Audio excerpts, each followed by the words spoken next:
P as in Peter, 717594. Do you have any paperwork or anything? Well, the guy gave me a small bill of lading. Yeah, I knew that. Okay.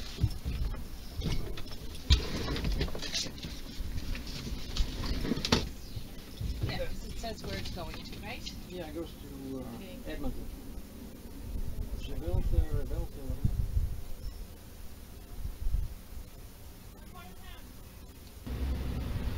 There you go, hello. Okay.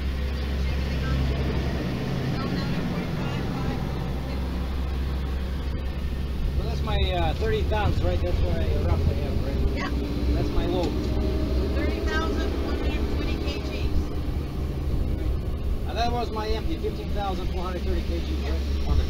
Thank you.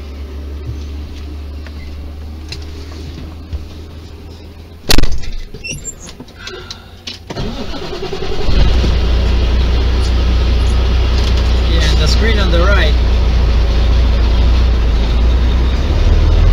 That's my payload. 30,120 kg. Wow. I think that's like, what is it? It's more like 65,000 pounds.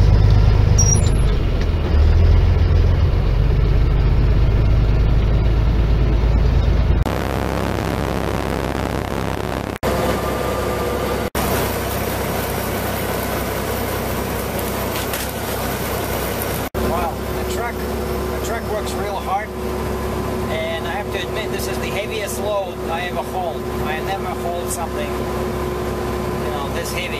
So I have 30 metric tons of payload, which is 66,000 pounds, and my gross weight in kilograms is 45,550, which is probably, you know, just a small change for some people, but if you translate that into pounds, that's 100,200 pounds, or roughly 20,000 pounds more than you allow in the U.S. You know, but I'm in Alberta, so I'm all legal. Just that this is a lot of weight, and the truck kind of struggles because the road goes up and down. And I have big tires and 358 axle ratio, and this is only 66,000 pounds. I wonder what would happen if I had 75,000 pounds. Yeah, 358, you know, is probably too fast. I think the best one would be something like 373. But I'm glad I did this. I don't care about the money, but this is a really good training experience, you know, to hold so much weight. Just to feel how the truck handles, you know. I like it.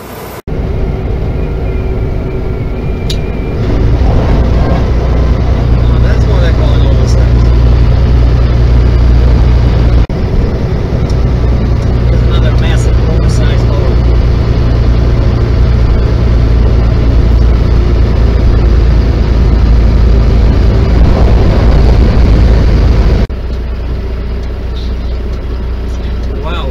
Where do they come up with these loads? Jeez. Good trucks.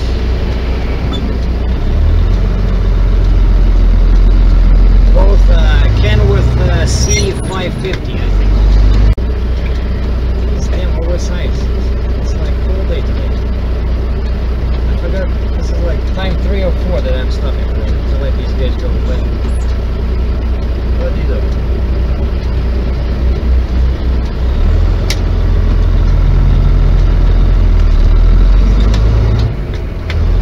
Well, it's 8 o'clock Eastern time, so 6 local, and I'm in Edmonton, Flying J, Sherwood Park, which is the eastern part of the city, and evidently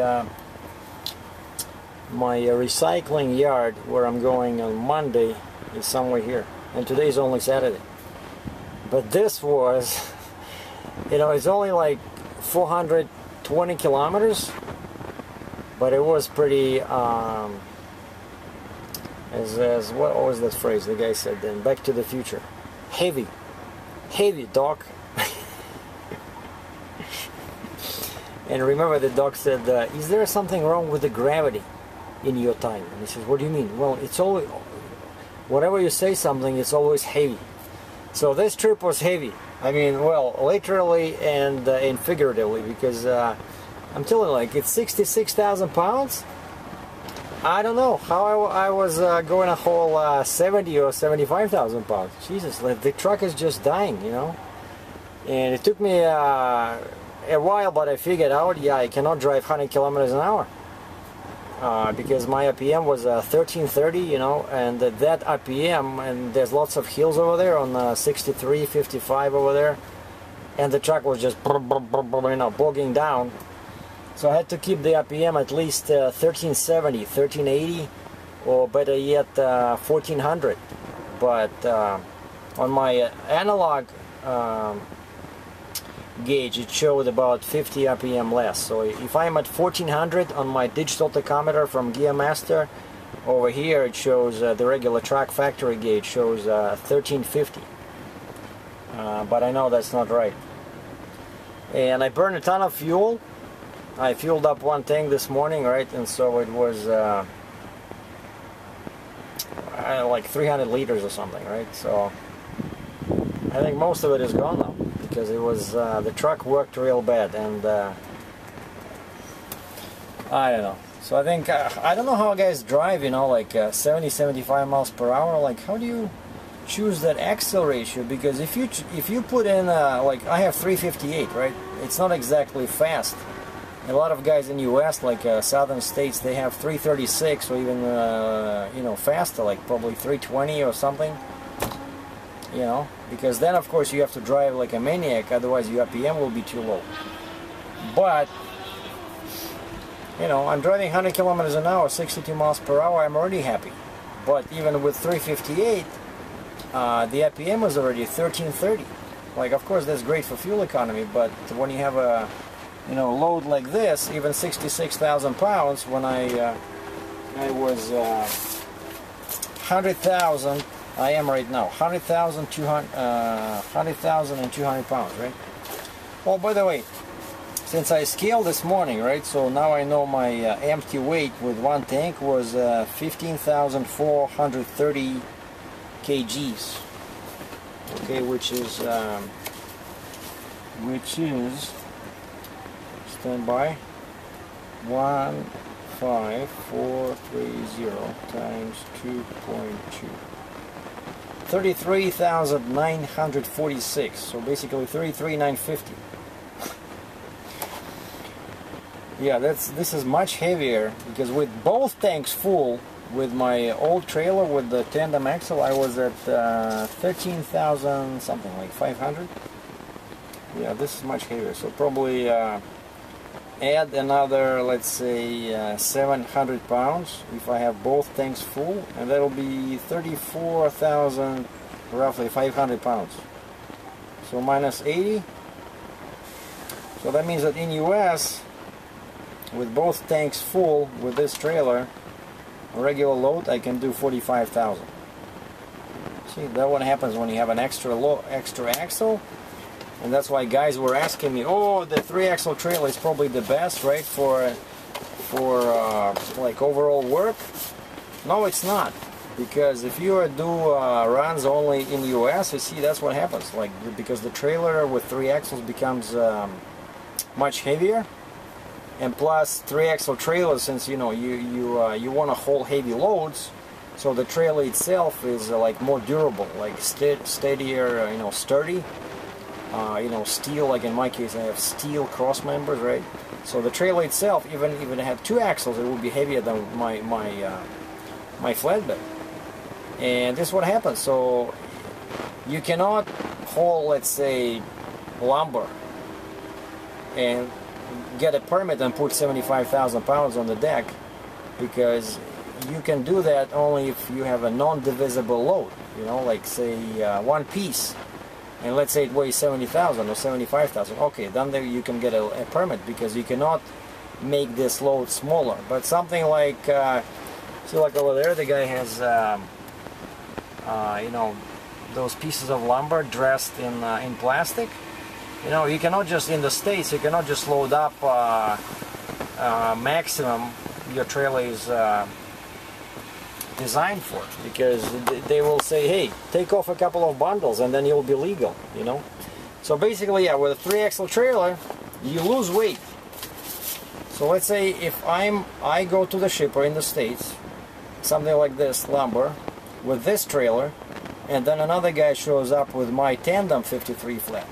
That one can take 48,000, no permits. This one, see, with full tanks, I can only take 45. And not all shippers are going to be happy about that, because they will say, hey, my load is, I want to send this customer requested, say, 46 or 47,000 pounds, you know. That's the drawback of 3-axle trailers, because in US you don't gain anything unless you haul permitted loads. So this is mostly for Canadians. You know, you see like this load now, right? I was able to load, if I had a tandem trailer and I'm in Alberta, they would give me only 17,000 kgs on the tandem on the trailer. But because I have a 3 axles, it's 24,000 kgs. So that's, you know, big difference, right? What is it?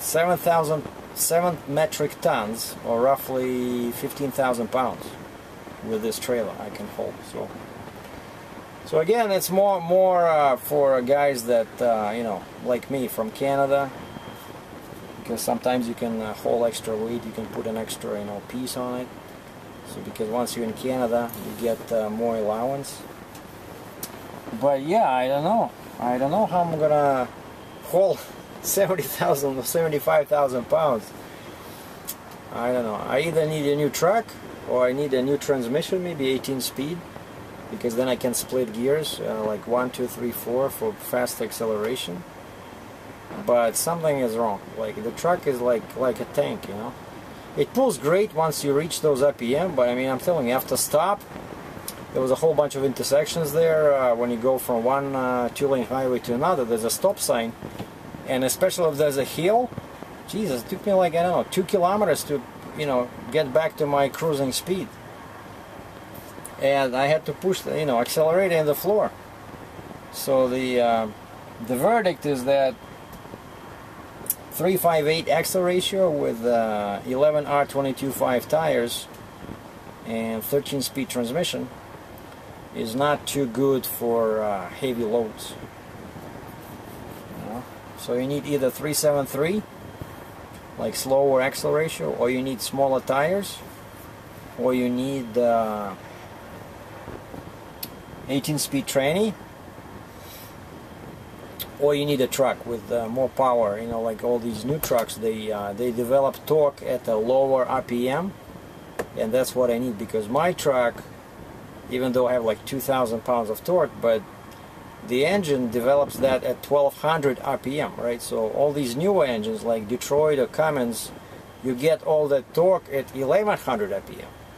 So of course that's much better. You know, that's like a much stronger engine. It's like as if you have, I don't know, 100, 200 horsepower extra. So we'll see. So right now I'm going to work on building a lane. I'm sick and tired of being poor. So I'm going to build a lane. You know, like go to the same place every time. Like say maybe ABC, like do a triangle. Canada, you know, US, Western Canada, kind of build something like that where people get to know me. And then they start calling me because they know I'm going to be there. Like, because it's impossible. I cannot do this anymore. Like, you know, when I go all over the place, just chasing money, go west, go east, go south, you know, people just don't know what to expect, right? Like, I was in Western Canada. Well, I am in Western Canada now.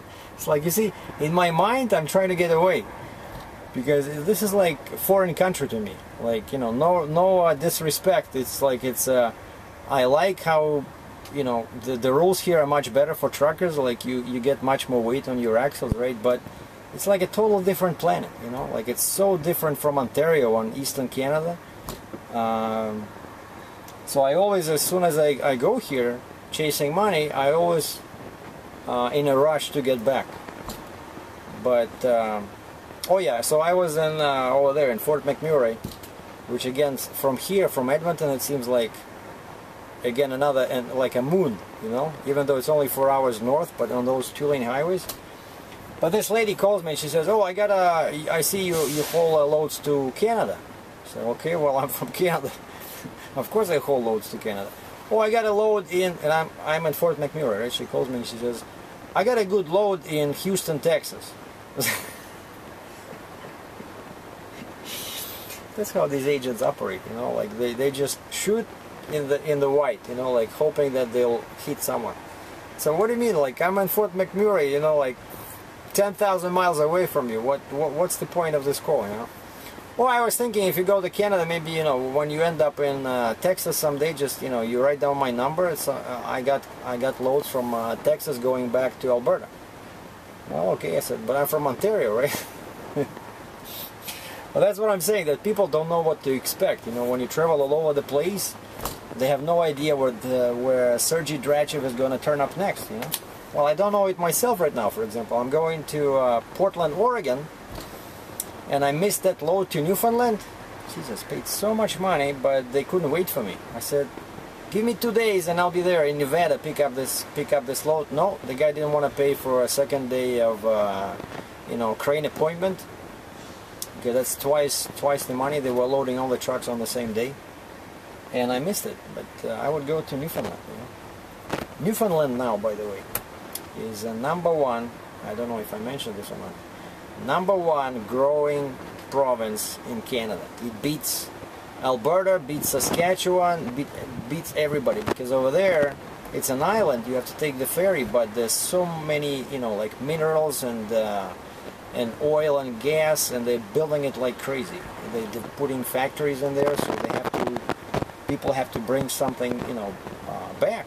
But at least that area, okay, you have to go empty, let's say 500-700 miles, but then you're in Quebec or New Brunswick, and there's loads out of there to US.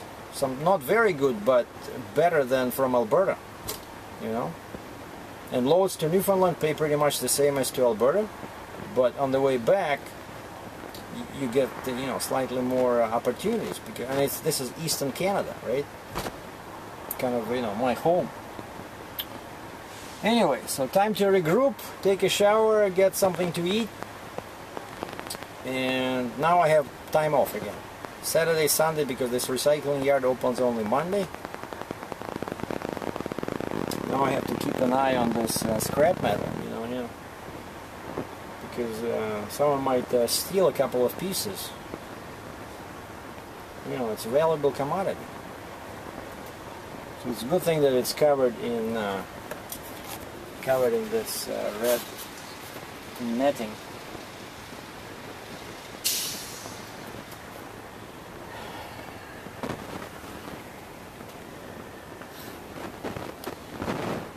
Thanks for watching.